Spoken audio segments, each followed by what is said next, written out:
আজ কি বলবো আর কি বলবো না। নমস্কার, আমি শেখর বি। ক্ষুদ্র হলেও তীব্র অনুষ্ঠানে আজ আপনাদের সামনে একটা নতুন জিনিস হাজির করব। আর সেই নতুন জিনিসটা আপনারা শোনার পরে ভাববেন যে তাই তো, এ কি হচ্ছে এখানে। আমরা সরকারের কোনো সমালোচনা করতে অভ্যস্ত নই, আর কোনো সময় এটা করিও না। আমরা সব সময় সরকারকে একটা সঠিক পথ দেখানোর ব্যবস্থা আমরা বলে দিতে পারি।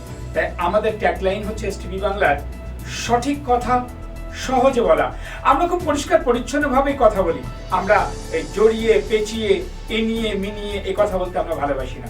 তাই আজ আপনাদের সামনে এমন একটা খবর নিয়ে হাজির হয়েছি, আপনারা সেই খবরটা শুনবেন এবং বলবেন তাই তো, এটা তো আজকের দিনে এটা সম্ভব নয়। এটা কি কারণে হচ্ছে? আজকের যে নতুন সরকার এসছে, আর সেই সরকার কিন্তু একটার পর একটা নতুন নতুন পদক্ষেপ নিয়ে এগিয়ে যাচ্ছে। আমরা জানি ভালো কাজ করলে তার সমালোচনা থাকে, আর সমালোচনা হলেই কাজটা আরো বেটার হয়। তার জন্য আমরা এসটিভি বাংলার পক্ষ থেকে আজকের পশ্চিমবঙ্গের মুখ্যমন্ত্রীকে আমরা স্যালুট জানাই।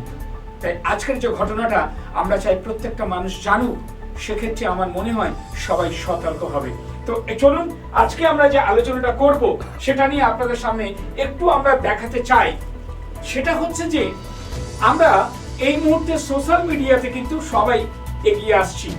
খুব ভালো কথা, সোশ্যাল মিডিয়া কিছু তথ্য পাওয়া যায়, অনেক সময়টা কাটে, এটা নিয়ে আমাদের কোনো আপত্তি নেই।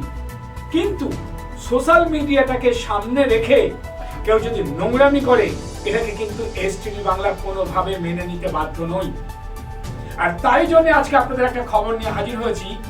আমাদের কাছে একটা খবর আসে, সেটা হচ্ছে 12/4/2026। আবারও বলি 12/4/2026 আমাদের একটা স্টাফের কাছে খবর আসে, এসটিভি বাংলার নামে একটা ফেসবুক অ্যাকাউন্ট খোলা হয়েছে এবং সেটা এসটিভি বাংলার লোগো ইউজ করা হয়েছে। আপনারা ভাবুন, এত বড় একটা সংস্থা, তাকে নিয়ে যদি একটা ফেক অ্যাকাউন্ট খোলে এবং সেই ছবিটা দেয়া থাকে, সেটা কি আপনারা কেউ মেনে নেবেন? আমরা সেটাকে গুরুত্ব দেইনি। ঠিক তেমনি 13 তারিখে সেই ফেসবুকে কিছু পোস্ট করানো হয়, সেই পোস্টগুলো কুরুচিকর পোস্ট। আমরা সেটাও নিয়ে মাথা ঘামাইনি। তারপরে দেখছি এমন কিছু পোস্ট করা হয়েছে যে পোস্টগুলো একটা ফ্যামিলিকে ভেঙে দিতে পারে, একটা পরিবারকে ভেঙে দিতে পারে, একটা সমাজকে ভেঙে দিতে পারে। এটা তো কোনোভাবে মেনে নেওয়া যায় না। তাই তখনই আমরা এটাকে নিয়ে একটু মাথা ঘামালাম। মাথা ঘামানোর পরে যখন ওই ফেসবুক অ্যাকাউন্টটা খোলা হলো, সেই ফেসবুকটা অ্যাকাউন্ট খোলার পরে আমরা আস্তে আস্তে আস্তে আস্তে ভেতরে প্রবেশ করলাম।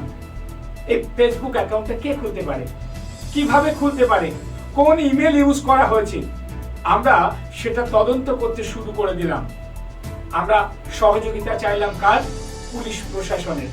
আমরা জানি নিজেরা কিছু করার আগে আমরা পুলিশ প্রশাসনকে, যারা এই দায়িত্ব নিয়ে কাজ করে, তাদেরকে জানানো উচিত। আমরা সরাসরি চলে গেলাম দমদম থানায়। কত তারিখে? 15 তারিখে। 15 তারিখে গিয়ে দমদম থানাতে আমরা কি করলাম? একটা জিডি করলাম। যখন আমরা ওই থানার যারা কর্মকর্তারা আছেন তাদের সাথে যখন আমরা কথা বললাম, তখন উনি বললেন যে আপনি একটা জিডি করুন আগে ফার্স্ট, আর যে ফেসবুক অ্যাকাউন্টটা খোলা হয়েছে তার কিছু ডকুমেন্টস আমাদের দিন। আমরা সেই দিনই যতটা পেরেছি সেই ডকুমেন্টসটা কিন্তু আমরা আপলোড করি সেইখানে গিয়েই, এবং সেই যে কর্মরত অবস্থায় যে অফিসার আছে তার কাছে কিন্তু আমরা এটা দিই। দেখুন এখানে দেয়া আছে কত? 1106 ডায়েরি নাম্বার 1106 এই কেসটা করা হয়। কত তারিখে?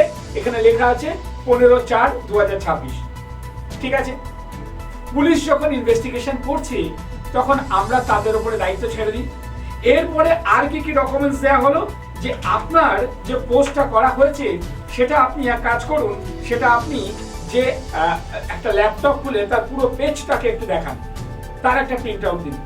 আমরা চেষ্টা করলাম তার একটা পুরো প্রিন্ট আউট দিতে। সেখানে ইউআরএল নাম্বার দেওয়া রয়েছে, অ্যাকাউন্ট নাম্বার দেওয়া আছে, কি নামে অ্যাকাউন্ট খোলা হয়েছে, এবং সেখানে যে মেলটা ইউজ করা হয়েছে সে মেলটাও কিন্তু এখানে উল্লেখ আছে। আজ কত তারিখ? আজ হচ্ছে 2/6/2026। আচ্ছা আপনারা বলুন, 15/4 একটা ইনভেস্টিগেশন করতে দেয়া হলো, ওরা সাথে সাথে এটা রিসিভ করার পরে ওরা সাইবারে পাঠিয়ে দিল। তাহলে আপনি আমায় বলুন, সাইবার যদি মনে করে যে কোনো কেসের ইনভেস্টিগেট করবে, তার তথ্য কতদিন লাগতে পারে? আমরা কিন্তু ওয়েট করলাম যে দেখি প্রশাসন কি করছে। আমাদের এটাও জানানো উচিত যে আজকের দিনে যে সাইবার এত বড় একটা ডিপার্টমেন্ট, কিছুদিন আগে আপনারা শুনেছিলেন একজন পুলিশের বড় কর্তা তার ছেলে 30,000 টাকা খুঁজেছিল, তাকে কিন্তু একদিনের মধ্যেই সে টাকাটা পাইয়ে দেওয়া হলো। আচ্ছা, এটা কিভাবে সম্ভব? আপনি সাধারণ একটা মানুষ হলে তার সুরাহা পেতে গেলে আপনাকে বছরের পর বছর চলে যায়, আবার সুরাহা পাবেন কিনা তার কোনো নিশ্চয়তা নেই। বাট একজন বড় পুলিশ অফিসার, তার যদি ছেলে টাকাটা উদ্ধার হয়ে যায়, তাহলে এই কেসগুলো কেন উদ্ধার হবে না? আজকে যখন আমাদের ইনভেস্টিগেশন টিম যখন এটাকে ইনভেস্টিগেট করলো, তখন দেখা গেল কোন মেল দিয়ে এই ফেসবুক অ্যাকাউন্টটা খোলা হয়েছিল। এরপরে যখন যাওয়া হলো কোন মোবাইল নাম্বার দিয়ে খোলা হয়েছিল, সেটা যদি আমাদের ইনভেস্টিগেশন টিম করতে পারে, তাহলে পুলিশ প্রশাসনের এত বড় একটা ইনভেস্টিগেশন টিম, যাদেরকে আমরা বলছি সাইবার ডিপার্টমেন্ট, কি এটা আমার বলতে খারাপ লাগে। যদি এই ধরনের ডিপার্টমেন্ট খোলা হয় এবং তার সুরাহা যদি না পাওয়া যায়, তাহলে ডিপার্টমেন্টটা খুলে কি হবে? আমরা এরপরে আরো ডকুমেন্টস কিন্তু সাবমিট করি, সেটা আমরা দেখাবো। দেখুন, আমি এখানে দেখাচ্ছি এসটিভি বাংলার লোগো দিয়ে সারা ভারতবর্ষে, সারা বিশ্বের দরবারে যদি এরকম একটা বাজে জিনিস পৌঁছে যায়, তাহলে এটা কি মেনে নেওয়া সম্ভব? এরপরে আরেকটা কাগজ আমরা দেখাবো, সেটা কি দেখুন, এখানেও পরিষ্কার বলা আছে। দেখুন, এখানে যারা ফেসবুক ফ্রেন্ড আছে তাদেরকেও কিন্তু এখান থেকে আমরা প্রিন্ট আউট করে বার করেছি। এরপরে দেখায় যে কুরুচিকর যে পোস্ট করা হয়েছে তারও কিন্তু ছবি আপনাদেরকে দেখাচ্ছি। এটা কি ছেলে খেলা হচ্ছে? আর পুলিশ প্রশাসন এটাকে হা করে দেখছে, মজা লুটছে? এটা কি সম্ভব? তো এরপরে আমরা সরাসরি চলে যাই দমদম থানাতে। সেখানে যিনি ভারপ্রাপ্ত আধিকারিক আছে তার সাথে আমরা কথা বলি। উনি বললেন আপনারটা যত তাড়াতাড়ি সম্ভব ব্যাপারটাকে দেখা হচ্ছে, বাট আজকে 2 তারিখ হয়ে গেলে এখনো পর্যন্ত তার কোনো সুরাহা পেলাম না। অথচ আমরা যে ইনভেস্টিগেশন করেছি তার থেকে কিন্তু অলরেডি তথ্য পেয়েছি যে কোন অ্যাকাউন্ট থেকে কোন মোবাইল নাম্বার দিয়ে এই ফেসবুক অ্যাকাউন্টটা খোলা হয়েছিল। আমরা যখন নিজেরা ইনভেস্টিগেশন করতে শুরু করলাম, তখন দেখা গেল সেটা অটোমেটিক ওই অ্যাকাউন্টটাকে ব্লক করে দিয়েছে। আচ্ছা, আপনারা বলুন, যখন কেউ অ্যাকাউন্ট খোলে তখন ফেসবুকের কাছে একটা পুরো ডিটেলস চলে যায়, তাদের সফটওয়্যারে সেটা আপলোড থাকে। এখন পুলিশ প্রশাসন বলছে যে আমরা পাঠিয়েছি, আপনার কাছে আরো ডকুমেন্টস চাইছে। আরে মশাই, এটা কার দায়িত্ব? এটা আপনার দায়িত্ব। তার জন্য ডিপার্টমেন্টের জন্য সরকারি তাদেরকে মাইনে দেওয়া হয়। আমরা কোনো মতেই খারাপ বলছি না, আমরা সরকারের বিরুদ্ধে না, কিন্তু যার কাজটা যার করা উচিত সেটা কেন হচ্ছে না? আমরা যদি ইনভেস্টিগেশন করে বার করতে পারি, তাহলে হোয়াই নট যে একটা সাইবার ডিপার্টমেন্ট আছে সেখানে পারবে না? এটা কি পুলিশের গাফিলতি নয়? এটা কি সাইবারের গাফিলতি নয়? আজকের মুখ্যমন্ত্রী বলছে কোনোভাবে আমরা বরদাস্ত করব না। কোন পুলিশ প্রশাসন, সাধারণ মানুষ যদি অন্যায় করে তার জন্য তার সাজা হবে। তাহলে এই ডিপার্টমেন্টটা কি করতে আছে? তাহলে এই ডিপার্টমেন্টে সেই আনুষঙ্গিক জিনিসপত্র কেন নেই যে একটা ট্রেস করার জন্য? এখন ওরা অজুহাত দেখাচ্ছে যে আমরা ফেসবুককে পাঠিয়েছি, তারা আমাদেরকে জানাবে। তাহলে যদি দুবাই গভর্নমেন্ট ইউটিউবটাকে বন্ধ করতে পারে, তাহলে ইন্ডিয়া গভর্নমেন্ট কেন ফেসবুকটাকে বন্ধ করতে পারবে না? আজকে আপনি ভাবুন, আপনি যদি একজন শিক্ষক হন, আপনি যদি ভাবুন, আপনি যদি একজন সাধারণ মানুষ হন, আপনি যদি একজন ভদ্র মানুষ হন, আপনার নামে যদি একটা ফেসবুক কেউ একটা বাজে অ্যাকাউন্ট খোলে এবং বাজে কিছু মন্তব্য করে এবং বাজে কিছু পোস্ট করে, তাহলে কেন এটাকে ধরা হবে না? কি করছে পুলিশ প্রশাসন? এই প্রসঙ্গে আমি আসবো, আমি আরো আসবো আর একটা ব্যাপার নিয়ে। সেটা হচ্ছে, এখানে আমি আর একটা জিনিস দেখাবো। আজকে আমাদের মাননীয় মুখ্যমন্ত্রী শ্রী শুভেন্দু অধিকারী একটার পর একটা যারা অন্যায় করেছে, যারা জোর করে টাকা তুলেছে, যারা রাহাজানি করেছে, তাদেরকে তুলে নিয়ে আসছে এবং তাদেরকে জেলে ভর্তি করা হচ্ছে এবং আইনত তাদের ব্যবস্থা নেওয়া হচ্ছে।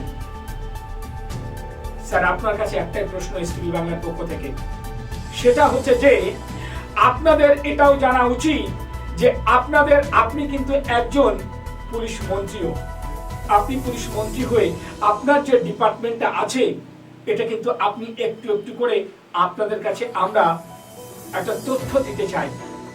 আর এই তথ্য অনুযায়ী আপনারা যদি ট্রেস করেন, আপনারাও কিন্তু চেষ্টা করবেন যে শস্যের মধ্যেও কিন্তু ভূত থাকে। কি সেটা?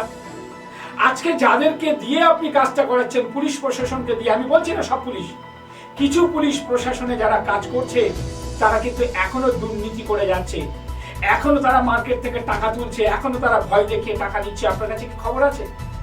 আমাদের কাছে কিন্তু খবর আসছে। আমরা কিন্তু এভাবে চেপে রাখতে পারি না, আমরা কিন্তু আস্তে আস্তে মুখ খুলবো এবং আপনাকে আমরা স্মরণ করব যে এই ধরনের কাজগুলো হচ্ছে। আপনাকে কিন্তু আমরা বারবার বলতে চাইছি, আপনিও কিন্তু এই ব্যাপারগুলো নিয়ে একটু দৃষ্টি আকর্ষণ করুন। কি সেটা? প্রথমত দেখুন, যারা কনস্টেবল তাদের বেসিক স্যালারি কত হয় আপনারা জানেন নিশ্চয়ই, 22,700 থেকে একেবারে 28,000 টাকা পর্যন্ত। একটা পুলিশ কনস্টেবলের বেসিক স্যালারি হচ্ছে 22,700 থেকে 28,000 টাকার মধ্যে। একটা এসআই তার মাস গেলে মাইনে পায় কত টাকা সেটা আপনাদের জানা উচিত। সেটা একটা এসআই তার বেসিক স্যালারি হচ্ছে 32,100 থেকে 42,000 টাকা পর্যন্ত তার বেসিক স্যালারি।